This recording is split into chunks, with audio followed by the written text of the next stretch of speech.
Welcome aboard Just Jets with your captain, Matt O'Leary. Buckle up and enjoy the ride.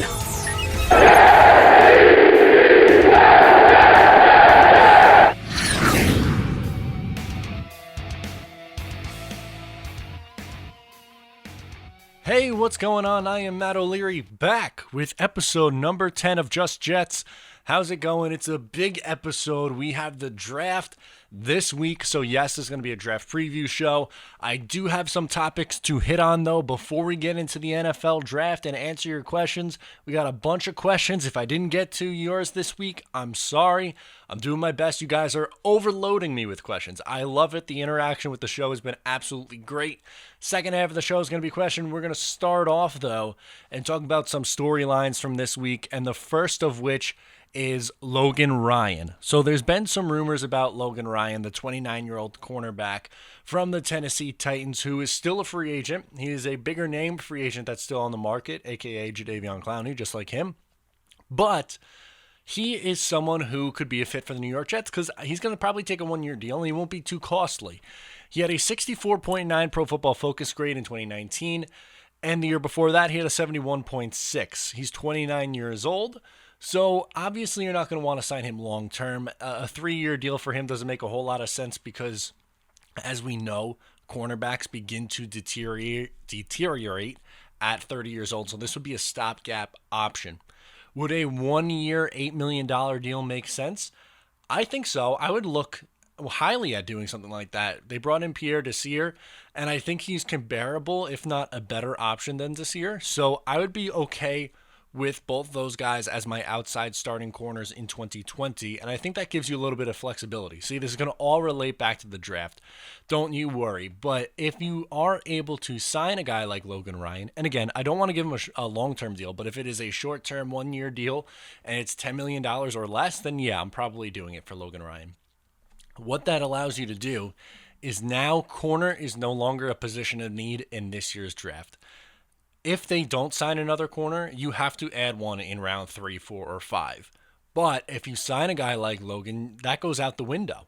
You could then focus on other positions of need like edge or wide receiver or a running back in that spot or, another interior offensive lineman. Whatever you want to do, you can get a little bit creative at that point. You have, 4 picks in rounds 3 through 5, you got to get some kind of player in there. I'm not saying they all have to be hits, but with your first 2 picks, you should expect to get something out of those 2 guys.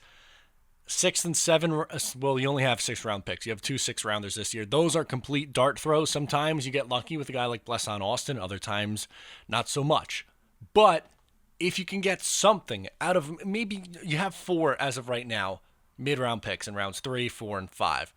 If you can get something in 2020 out of one of those 4 guys, I think you're in pretty good shape. So if you eliminate a swing on a position, especially on the defensive side of the ball, I'm all for that. As many picks as possible on the offensive side, I think is what you have to do here.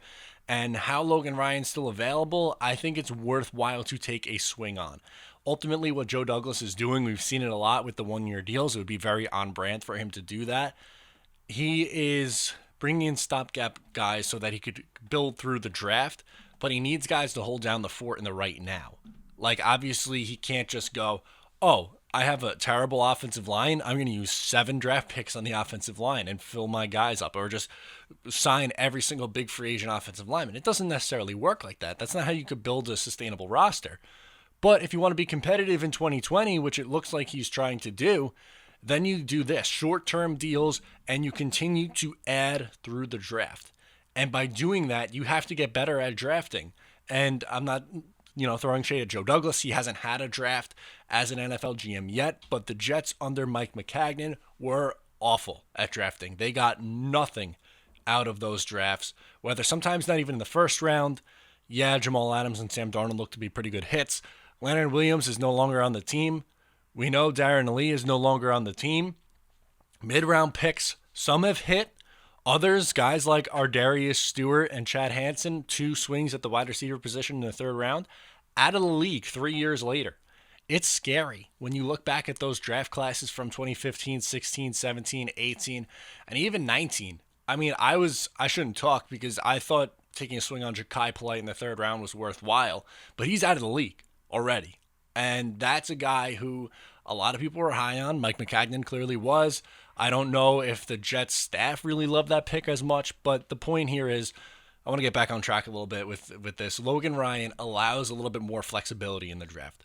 Is that fair to say? So yes, I think that allows him to build the team as he wants, which is through the draft. So I think that would make sense. The next thing I want to get to is Makai Becton. So he had a drug test flagged, which was some big news because usually when things come out right before the draft or are leaked before the draft, guys begin to fall. We saw that with Laremy Tunsil a couple of years ago when he got the bong video up. He had like a face mask on smoking marijuana or weed, whatever you want to call it. I don't care. He is, his draft stock plummeted. He was not taken as high as what he originally thought. And, unfortunately for him, he lost out on some money initially. As for Makai Becton, though, my headline for this, or my title in my notes here is, are you worried about Makai Becton? I'm not really. He didn't fail any drug tests in college. And under the new CBA, players aren't going to be suspended for marijuana tests. So that's going to be thrown out of the window anyway. I'm assuming that's what it was. If he did test positive, most of the positive tests are for marijuana. His athletic director said that he didn't have any substance abuse issues in college. I'm not worried about Makai Becton in that regard when it comes to him in the NFL. I'm worried about if his size can translate. And what I mean by that, he's a gigantic person. He is 6'7" and like 370 pounds. That's gigantic. It's not like he's undersized. Are those knees going to hold up? Can he play in the NFL at a size that big? That's what I'm worried about. I'm not necessarily worried about something that came out a week before the draft and, it's not even a confirmed positive test. It was just flagged and it's not like this was a history with him where this is the fifth time it's happened. I am not worried. If he was there at 11 and is the only offensive tackle left, I'm probably taking him. I would. I think that I would be comfortable with that pick. I don't expect him to be suspended to start off of 2020. If there's even going to be a season, God knows how situation's going to go with Corona and stuff like that. But with Becton, I think the likelihood of being there at 11 is more so now. I understand Joe Douglas said that he wants to build a culture. And if you've been following me around for a while now, you know how sick I am of that word. Not that culture isn't important, but that's all we've heard from 2016 on with this team is, we're rebuilding the culture in 2017, 18, 19, now 20, 4 years in a row of building culture. And they've stunk for the last 4 years. Outside of 2015, this has been a bad team for a decade. So I'm really tired of culture. I really want to just get good players. Who's the best player available? If it's Makai Becton, take him. He had a flagged drug test. His first ever issue. He's not a repeat offender. There's so many worse things, especially when you have guys like Tyreek Hill, who was going into the league getting drafted with domestic violence situations and allegations like that. That's why he fell. That's completely different than a maybe failed drug test. I don't know. I just, at the end of the day, I'm not really all that concerned with Makai Becton. I'm not. If he was there at 11 and Thomas, Wirfs, Wills are gone, then I'm taking him. And I don't really have an issue with that, and I don't think Joe Douglas should either. Next up is the NFL draft preview. So I'm not going to go through pick by pick because that's going to take forever. But really what I wanted to do is talk about the first two rounds and then positions to target beyond that. So what should the plan be at 11? What should it be at 48? If you watched or listened to earlier episodes here on Just Jets, you will know that I'm an advocate for taking an offensive lineman at 11, and I still stand by that. I think that is the biggest position of need, and I know people, and we're going to get into it in the questions and stuff like that too, so don't you worry about it. But when I explain why, and believe me, I understand why people want Jerry Jeudy and CeeDee Lamb, and I don't think that's necessarily a bad pick. It just depends on what your plan is for the offensive line beyond that, because you can't go into 2020 with Fant and Chuma Edoga as your starting tackles. You can't. And then you have it's so frustrating because you have a 22-year-old quarterback who are trying to groom, and if you go into next year with what you saw from Chuma Edoga last year, and Fant, who is a borderline starter, and I'm not as low on the Fant signing as a lot of people are. I'm not as high on it either. I'm lukewarm. I think you can get by with him as a starting right tackle if you had a much improved option on the left side. But they don't. Chuma Edoga did not show you enough to be on the left side. He really didn't show me enough to be on the right side either. I think at best he is a backup option for right now. I don't trust that he is ready in the NFL. I don't. Based on the only thing you are basing that on is potential. There is nothing proving that. At least with the guys at 11, they have first round pedigree where they can be plugged in and starting right away. Each one of the big four guys, whether it be Wills, Wirfs, Thomas, or Becton, should be able to start on this offensive line from day one. Maybe more so Thomas, as sure as, the at-ready guy. I would argue that the highest ceiling out of all of them is Becton's, but he also has the lowest floor, so that's a little bit on the riskier side. Wills, I think, I really like Wills the best. I think he's plug and play. I was looking up a stat because some account on Twitter is basically Isaiah Simmons' propaganda page, and I was actually arguing the case for Jedrick Wills to be drafted by the Giants. He wanted no part of that. He wants Isaiah Simmons. Good luck to you. And I think he was saying something about he had his one sack. So he had tape of his one sack. That's where I wanted to go with this. Sorry. Wills allowed 1 sack and 3.5 quarterback pressures in 2019. He played 771 snaps. That's a ton. He was effective on the stat was, I'm not even joking, it was 99% of his snaps. He had an effective grade as a pass or run blocker. He's fantastic. I think there's a reason why this guy's going to be a top 10 pick. I don't think he makes it past Arizona. He should probably be off the board before then, but there's no guarantee of that. He's not getting past Arizona, especially because they need a right tackle. That's his natural side. He protected Tua Tagovailoa's blind side on the right side. I think he could play the left side. I'm not really all that nervous about moving him over to the other side, but for Arizona, they can get by with playing him on the right side, so that's fine. But ultimately here, I'm going offensive tackle, and I understand how good Judy and Lamb could be at this next level. I think they're phenomenal wide receiver prospects. But in this year's draft class, the 4th rated tackle, or I'm not going to say for Josh Jones, but for any of the top 4 rated guys, value-wise, the 4th rated tackle is more valuable than the 1st rated wide receiver. It is. The left tackle position is the 2nd most important position in the entire sport, let alone the offensive side of the ball. It goes quarterback, left tackle, edge, corner. I mean, you could probably flip-flop one of those guys. And then I'm probably going for number 5. I'm probably going back to center because you have to. That's huge. Those are arguably the 5 most important positions in the sport. Notice how wide receiver wasn't there. You can get by with taking a wide receiver later and getting as good production, but the drop-off from a 1st-round tackle to a 2nd-round tackle is huge.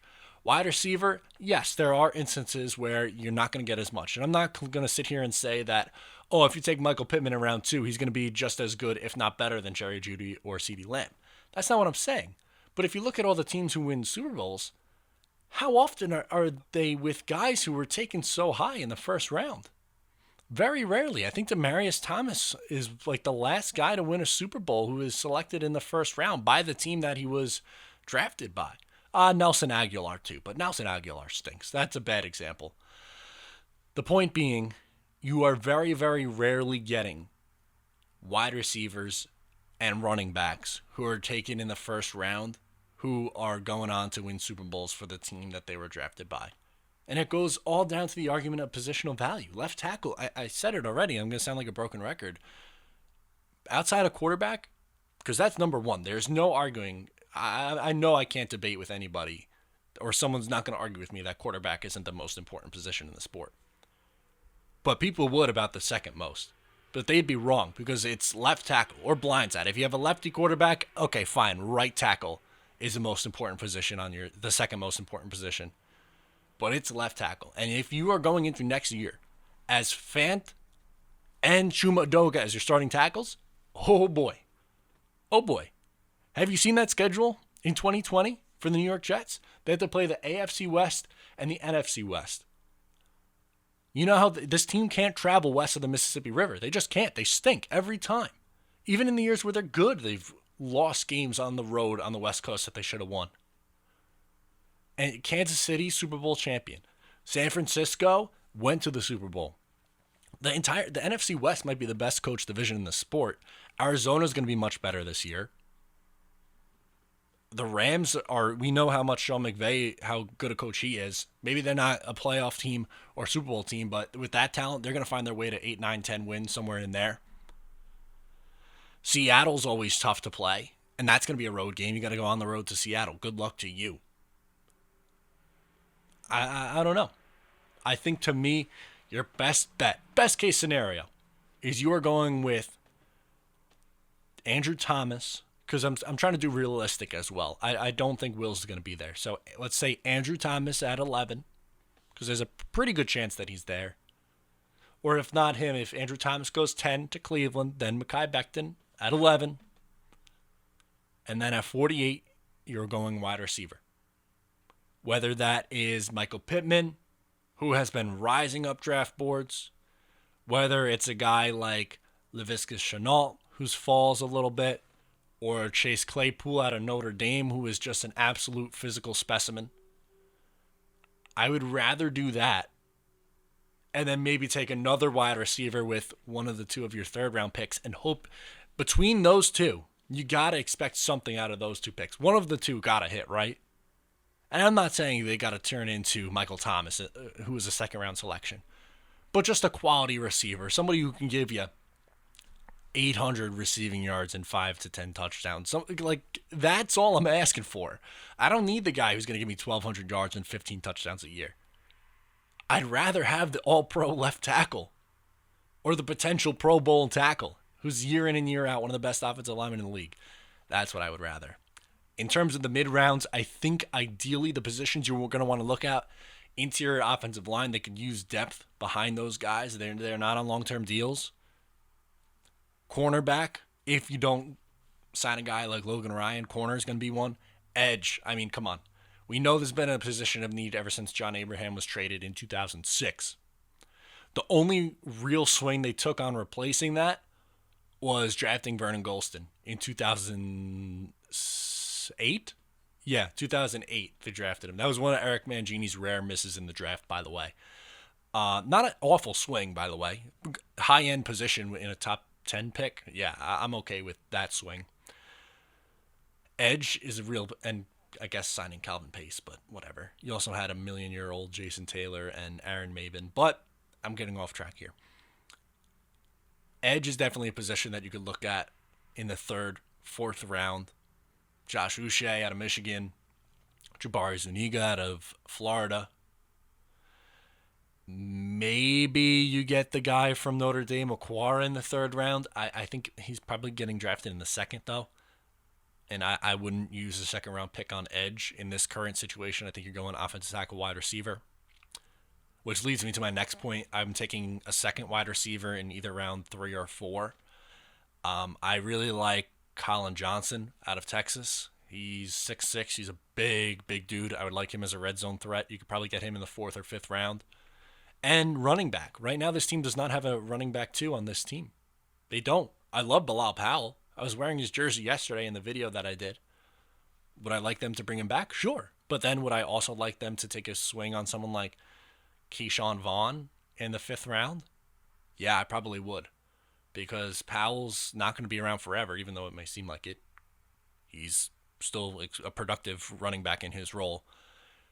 But there's no guarantee that Bell's going to be here after next year with his cap situation. And the Jets could get out of that contract if he doesn't produce for a 2nd year in a row.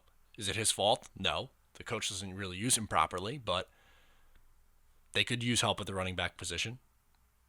And as far as the defensive side of the ball, I don't care about safety right now. If you're not trading Jamal Adams, you don't have to worry about safety. Inside linebacker, you have more depth than you know what to do with. And same thing with interior defensive line. On the offensive side of the ball, the only position that I'm not touching that I've seen some people try to address in the draft is tight end, which doesn't make a whole lot of sense to me because you just signed Daniel Brown. I believe it's Brown. He's going to be your tight end 3. Herndon, we saw what he could do in his rookie year. I think he's going to be just fine when he's healthy this year. And Ryan Griffin was great for the Jets last year. You have 3 tight ends on this roster, and you just drafted Trevon Wesco last year. You don't draft a tight end. I've seen mocks with the Jets drafting a tight end. Don't do it. Don't do it. Don't waste a pick. All right, we're going to get into the voicemails now. We're going to start with Mark in Sacramento. He wants to talk a little bit about Jamal Adams. Let's hear from Mark. What's going on, sir? My name is Mark from Sacramento, California. I had a question about I wanted to hear your thoughts about potentially trading Jamal Adams for another first-round pick and maybe a fifth-round pick. I will almost assume you will want 2 picks for Jamal Adams. I think it's worth it because of the talent in this year's draft. If the Jets can get an offensive tackle and an elite receiver in round 1, I would love to hear your thoughts. Once again, my name is Mark from Sacramento. Yeah, so I don't think a 5th as a second-round pick is going to be enough to do it. I think you're probably looking at, if you are to trade Jamal Adams, a 1st and 3rd this year, and then probably another pick in 2021. I'm not moving him for a 1st and a 5th. I'm not as opposed to moving him as others are. I'd prefer the Jets to keep him and everything to work out. But if you are trading him, you have to get a 1st this year. You have to get at least a 3rd as well. And then probably either a 2nd or a 3rd. I would do it for a 1st and 2 thirds, I think. But I'm not doing it for a 1st and a 5th. Next up is Mike from New Mexico, and we're going to talk about some late-round running backs. Let's get into it. Hey, Matt, it's Mike from New Mexico. I think me and George R.R. Martin are the only Jets fans in these parts. Probably. Anyways, I was going to ask you about like a 6th-round pick running back or a kickoff returner named Adrian Killens. He seems like the fastest person I've ever seen run away from people. Anyways, what do you think of him? And thanks. Go Jets. Yeah, so he does seem extremely quick. I didn't know a ton about him, so I looked up some info on him. One thing that concerns me, he wasn't invited to the combine. I think I'd be surprised if he's picked. If he does get drafted, I think he's going to be in the 7th round or undrafted free agent. I'll give you some late round guys that I'm interested in. Keyshawn Vaughn, who I just mentioned, A.J. Dillon, LaMichael Perrine, Anthony McFarland. I think those are 4 guys I just listed that you could probably get in round 4 or round 5. Perrine maybe round 6. He's probably the last on that list out of those 4. But I'd like someone with a little bit of a higher ceiling than Adrian Killens. He's from UCF, by the way. I personally don't think I would go for it, but I like the idea of adding a running back later in this draft class. Next up is Big Green, and we are going to talk about trading back. Let's hear from Big Green. Hey, Matt, Big Green here. I had a question for you. How many problems, if any, do you think some of the teams will have trading? And do you see a lot of trading going on in the first round due to this being the first draft where many people aren't going to be in the same room and everyone's relying on their internet? And will the NFL give anybody any breaks, or is it a lot of people are going to get screwed over? Secondly, I want to talk about Jalen Reagor at TCU. I was watching some highlights of him, and his quarterback was awful. I saw him going up for a lot of balls, and he could have got a lot of yak if the quarterback put the ball in a good position for him. Tell me what you think. Thanks. Bye. Okay, Big Green. So a couple things for me. First, we'll start off with the idea of trading. I don't think we're going to see as many trades as usual for exactly what you said, the technology issue. This is the first time that they're doing a virtual draft. I think there are probably going to be some kinks along the way. So, yeah, there probably will be some trades, but I think it's going to be a little bit slower moving than maybe we're used to. And also, I just don't know if I would be willing to bet that we see a ton of blockbuster moves. Like, I don't think anyone's going to be trading way, way up or way, way back. I think it's going to be, stuff that's been rumored already. Like the Falcons looking to move up a little bit. Or I saw something today that I don't necessarily buy either, that the Browns are looking to trade back. But for sure, I don't think we're going to see as many trades. As for part two, I agree. Jalen Reagor, he's we're at TCU. Yeah, his quarterback play was not very good this year. My thing, he's on the smaller side. I think he's 5'11", so he's more of a slot receiver, which the Jets kind of have that filled already in Jamison Crowder. So I think if I am picking a 48 and there's some bigger body receivers there, I would rather them go with a bigger body type of receiver. I think Rieger's a good. I have nothing against him as a prospect. I just don't think he fills a need as much of a bigger body receiver, like a Laviska Shenault, like a T. Higgins, someone like that. Next up, I think it's Ace. It's hard to hear on the message and the transcription. It came up Ace. I don't know if that's it, but thank you for calling in. I know it's your first time calling in, so I appreciate it. I wanted to get to your question. Sorry if I didn't get the name, but he's calling from Fort Lauderdale. Hey, Matt, first time caller and actually a new listener here. I really like what you're doing. This is Ace from Fort Lauderdale. Question is, with all the capital we spent on the offensive line now, is it safe to say that I think Joe Douglas is happy with what he did? So in that case, if you think he's content with the offensive line he built, and then why don't we go wide receiver? If we think that we got the offensive lineman that we got in free agency, wouldn't it be smart not to draft an offensive lineman? I mean, just go wide receiver, rusher. I feel like Joe Douglas knows what he's doing with the offensive line, and these guys he brought in, and it all depends on that right tackle from last year's draft. If Chase Anugua, if Joe Douglas thinks he can play, I mean, I think our offensive line is set. So let's go get the other pieces that we need at wide receiver, rush, end, corner. I think that's pretty wise to say. I know we need the depth of offensive line, but if the top four aren't there, even if the top three are gone and we just stuck with one, I still think we have other needs in this on this team that we need to take. That's my question. Let me know what you think. If you think Joe Douglas is happy with the offensive lineman he brought in. Thanks. So I think he didn't bring in anyone who was like a huge big name guy. Maybe outside of McGovern. He's a proven center, which is a solid move. Lewis is someone who is a borderline starter who's pretty good at guard. I think for what you got him with, that's not bad. Greg Van Roten, they gave backup money to. Can he start? Yeah, but probably not a long-term option. Fant, you paid pretty good money to. I, again, would feel more comfortable him on the right side. Chuma Doga, I don't think is a starting tackle in this league. And I think if you're going into 2020 with Fant and Adoga as your starting tackles, you're going to have some problems for Sam Darnold.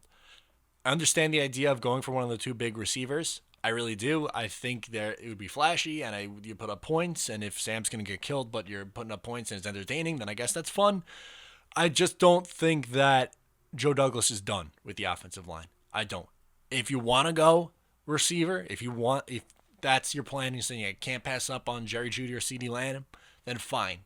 But then you got to trade your third-round pick for Trent Williams. You got to get a proven tackle in here, or someone with a higher ceiling than a second-round tackle. That's just my take on it. I really don't think that Joe Douglas is done building, or I guess re-sign Jason Peters, but I think he'd be more likely to see a tackle. If the big four are gone, then he probably looks to trade back and draft Josh Jones. Just my take on it all. Next up is Garrett from New Jersey, and he wants to talk a little bit about free agency, but not this year, 2021. Let's hear from Garrett. Hey, Matt, it's Garrett Esser. I'm from Tenafly, New Jersey. Now, I got a question. Joe Douglas, in this year's free agency, did not spend too much, a lot of one-year deals. I would like to know your opinion on what the Jets will do in next year's free agency with a huge free agency class that is very good and a lot of money. So I would just like to hear what you have to say on that. Thank you. Yeah, thanks so much for the question. And they're going to have, as of right now, roughly $74 million in cap space for 2021. And some big names that I would be interested in. Now, do they all hit the market? Maybe not. And it all depends on what happens this year in the draft, how players turn out and stuff like that. But I'll give you four guys who are relatively big names that I think could work on this team. Chris Godwin, wide receiver. Joey Bosa, edge, would be phenomenal. Desmond King at corner.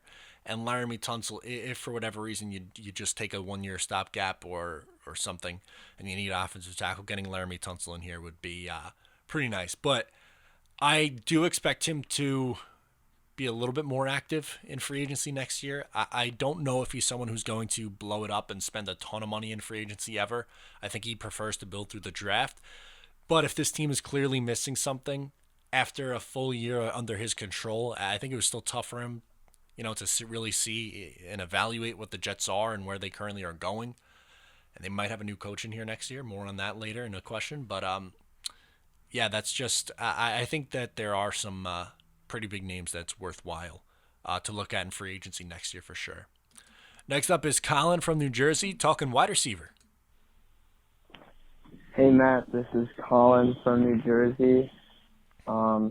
My question to you is, if we are to take a wide receiver at number 11, who would you prefer between, at the 48 pick, taking a tackle like Ezra Cleveland, Jason Peters, or Trent Williams?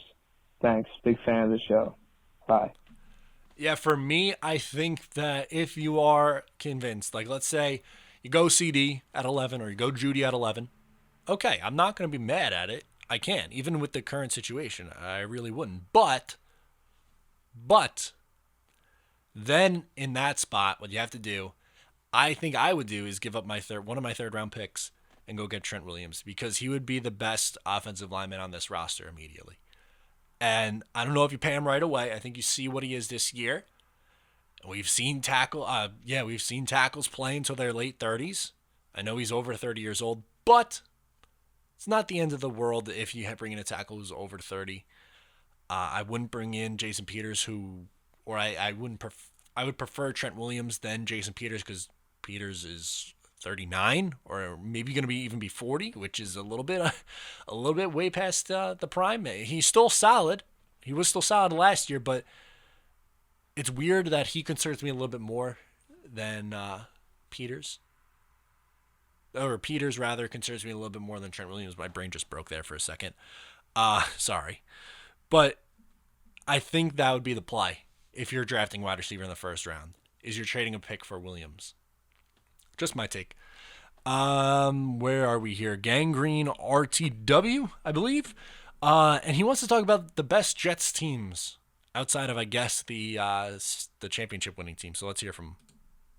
Hey, it's Gangrene Turf Toe, RTW. Duggan, just wondering if you ever thought about the best Jets team of all time. Just a subject maybe to look into, but I have a preference. I don't even know if you were alive then, but the 1998 New York Jets. I was alive in 98. The only time in my life it seemed like they were going to win every week. Let me know what you think. Peace. Bye. Okay, so the 98 Jets went to the AFC Championship game before losing to the Denver Broncos. That was a little bit before my time in terms of watching. I was alive. I'm a 95 baby, so I'm going to be 25 tomorrow, actually. But yes. So really for me, 03, when I was about 8, is really when I start coming in. I remember a little bit before then, but I'm talking like really watch it. Like 03, 04, definitely. That playoff run in 04, I remember. I think the best team I got to go is 2010. I think they were better than the 2009 team. They had more wins. They were 11-5.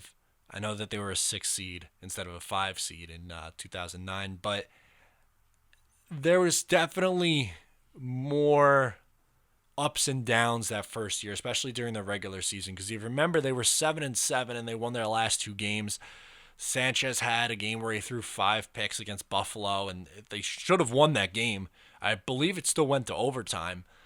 In 2010, they were just more functioning. Sanchez took a step forward in development. That was kind of taken back from the 2011 offseason. That's a whole nother story. But my answer would be the 2010 Jets. I really thought that team was going to and going to win the Super Bowl.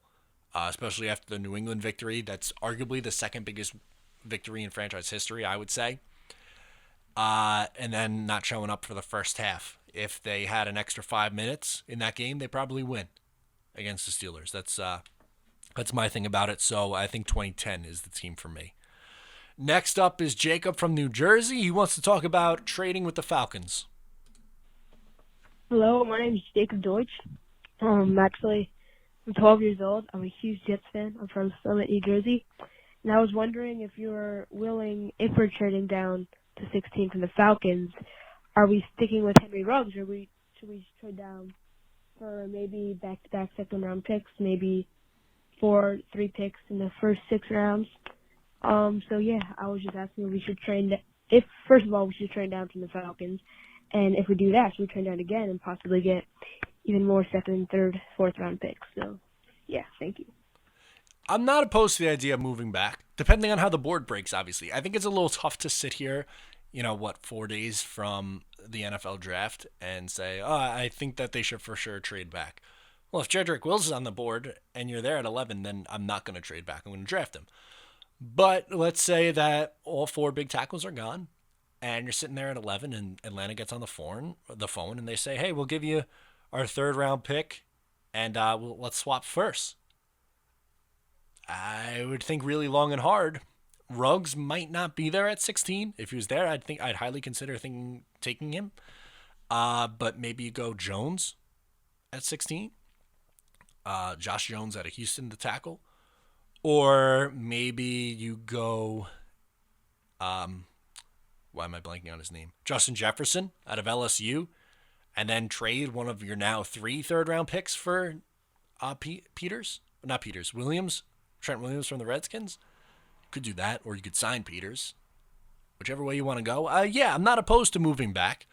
I don't know if it's my preferred option. I think my preferred option would be to take the best lineman there at 11, but I think there's a scenario where it could work out with the Jets moving back. Moving back twice? Maybe. It depends on how far you're going. If you're dropping to the late 20s, then I'm talking myself out of that too, because maybe you take Denzel Mims then, and then you trade one of your mid-round picks for a tackle. I think you can move back. I think I wouldn't be opposed to that. Next up is Ian from New York City, and thank you for the question, Jacob. Next is Ian from New York City, wants to talk about trading for Yannick Ngakoue, and he might get me on this one. Hey, Matt, Ian from New York City. You're doing a great job. I was watching this week's draft mailbag, and I had a question. You mentioned that you wouldn't be willing to trade the first-round pick at 11 for Yannick Ngakoue, and I completely agree with that. But if all 4 tackles are off the board by 11 and Jacksonville's willing to trade up from 20, would you swap 11 for 20 and Yannick? Thanks. Yeah. Okay. Yes, I'm doing that. To move down 9 spots and to get Yannick Ngakoue, I'm doing it. Yeah, I would, because that's your edge rusher. He's young. He's 25 years old. And you fill that need for maybe the next 5 years. I think that's huge. I would do that. And then probably my plan would be, again, I feel like I'm beating a dead horse here because I mentioned it, but then from there, I would take a wide receiver at 20, probably Justin Jefferson, and then I would probably move a pick for Williams or re-sign or sign Jason Peters, or you re-sign Calvin Beachum. And there you go. I would be willing to do that. If we're under the scenario in which he said all 4 are off the board, then yeah, I'm probably doing that for sure. Next up is Steve from New Jersey, wants to talk about Adam Gase's leash. Matt O'Leary, how are you? This is Stephen Brady. I'm Steve from Teaneck, New Jersey. I enjoy your programs. I watch them all the time on the YouTube channel. I do like the Islanders. It'd be nice to get some Jet paraphernalia behind you. Fair. But after the draft, I'd like to see you do an episode on what kind of leash chain is the GM going to give the head coach of the New York Jets. What kind of, rope is he going to give him? I'd like to see you go into detail because I'm not impressed with Adam Gase at all. Same. I think our defensive coordinator would be the first candidate as a head coach of the New York Jets. Enjoy your program. Keep up the good job. Let's go, Jets. Love the question. Thank you so much. So I could obviously go on all day, but I'm going to do a semi-brief video, and then I'm sure during the it's not really the off season, but there's not going to be a whole lot going on from the end of April on for a while, unfortunately. So after we cover the draft and the guys that they get, then yeah, I'm going to probably talk about Adam Gase and his future with this team. I am not necessarily sold that Adam Gase is 100% safe. Because everyone says, oh, well, Gase and Douglas are friends, and Gase brought Douglas in. Well, one of them got a 6-year deal. 6 years. Douglas has the longer leash, for sure. And if he feels like Adam Gase isn't performing, then he might get let go. If he gets let go during the season, I'd be very surprised. I think it would take like a 0-9 start, a 1-8 start for him to get fired. They have a really tough schedule, but let's do this. Say they go 6-10 last year. And I think that's a possibility because you look at the team that they're playing in the teams that they're playing in this upcoming season. I mentioned it already, NFC West, AFC West. It's not easy. And there's a chance you could go 6-10. So that would be a 7-9 season and a 6-10 year from Adam Gase. You got to let him go at that point. You have to. To me, this team can't finish below 500 and Adam Gase be brought back. It doesn't make sense. Unless, unfortunately, if Sam Darnold gets hurt and misses the year, or if something absolutely nuts happens, the wheels fall off, they go 4-12, then I think they would bring Gase back. I wouldn't, because I didn't like the hire to begin with. I thought he probably should have got let go after this past year. I think, and if he does get fired, I'll say this. If he does get fired, Greg Williams as an interim head coach, I'd be a fan of. As the long-term one, I don't think he's a head coach. I think he's a very good defensive coordinator. And then I do the head coaching search from there.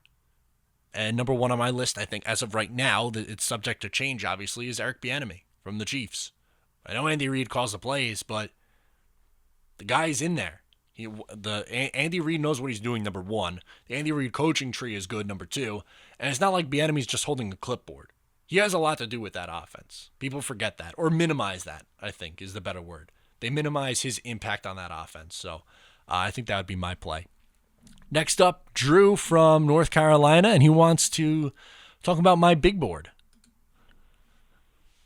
Hey, Matt, this is Drew from Charlotte, North Carolina.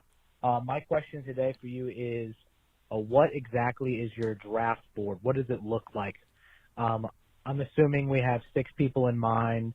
Jedrick Wills, Tristan Wirfs, Andrew Thomas, and Makai Becton for tackles, and for the wide receivers, Jerry Jeudy and CeeDee Lamb. So assuming all 6 are there at 11, who are you taking and in what order? So 1 through 6. Thanks. Okay. Love this question. So first one is Jedrick Wills. I'm dancing if Jedrick Wills is there, man. I would be hyped up if they're able to get Jedrick Wills because I think he's a plug-and-play starter. While I've said in the past that I think Wirfs is going to be better than Thomas, or at least a better prospect, I think Thomas is the better fit. So Thomas would be 2, Wirfs 3, Becton 4, and then I go Jeudy 5, Lamb 6. I don't think Lamb or Jeudy are bad options. I don't want that to be misconstrued in any way. I think both are good prospects, but positional value and importance, the 4 tackles have to come first in my eyes. And for the Jets with fit, I'm going Wills, Thomas, Wirfs, Becton, and then Jeudy because they could really use a route runner who can get open. And then I like Lamb a lot too, though. I'm not crying. If any of those guys are picked in the first round, I think that's a success for sure. We're going to close out with Gabe from Connecticut, and we're just going to talk Makai Becton to close out the show. Hey, Matt. It's Gabe from Connecticut. So I was just thinking, with this whole Makai Becton scandal going, do you think this is going to maybe make the Cleveland Browns take Andrew Thomas instead of Makai Becton, or maybe a team like the Cardinals or Giants, make them less willing to select him, leaving Makai Becton for us? And then, if we do select Makai Becton, what do you think about him? Thanks, Matt. Yeah, for me, it's not so much the red flag on the drug test when it comes to Makai Becton. It's not. And I think that could potentially be a reason why he would fall in the draft or be there at 11 for the Jets. I still would take him. I would. My biggest issue with him is the floor. His ceiling is very, very high. He could be the best offensive lineman out of them all because he's a freak. He's huge. He's 6'7", 370 pounds, and he runs a 5'1", 40-yard dash. Not many people can do that. But do his knees go bad? He could also be someone who could be out of the league in a couple of years because, he just busts out. I am much more concerned about the size and his flaws or issues in that regard and being able to adjust to the NFL than him potentially getting caught smoking weed. He's not a repeat offender. His college coach, or college athletic director rather, said that he has never seen any issues with Makai Becton. So listen, do I smoke? No. I would probably prefer my athletes not to if I was a head coach or general manager, but in 2020, the reality of the situation is, whether political or in this sports world, it's becoming more and more accepted.